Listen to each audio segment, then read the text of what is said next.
વિજયાદશમીના દિવસે પાટણ શહેર રાજપૂત સમાજ દ્વારા દાનસિંહજી સત્યાર્થી કુમાર છાત્રાલય ખાતે દશેરાના પાવન દિવસે શસ્ત્ર પૂજન કરવામાં આવ્યું। પાટણ શહેર રાજપૂત સમાજ દ્વારા દશેરાના દિવસે દાનસિંહજી સત્યાર્થી રાજપૂત કુમાર છાત્રાલય પાટણ મુકામે સવારે 9:30 કલાકે શસ્ત્રપૂજન કાર્યક્રમનું આયોજન કરવામાં આવ્યું હતું।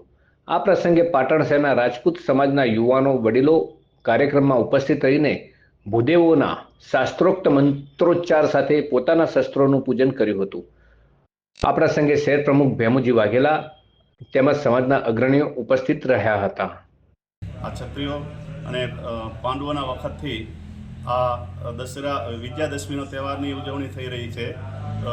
10 ભગવાનના અવતાર ક્ષત્રિય કુળમાં થયા છે અને આ ક્ષત્રિય કુળની પરંપરાને ઉજાગર કરવા માટેનો શૌર્ય અને સંસ્કૃતિનો આજનો દિવસ એટલે દશેરા। ધાર્મિક મહત્વ તરીકે જોઈએ તો દશેરા એટલે ભગવાન શ્રી રામે રાવણ ઉપર એમણે વિજય મેળવ્યો હતો અને એ દિવસથી આ વિજયાદશમીનો તહેવાર ઉજવવામાં આવે છે।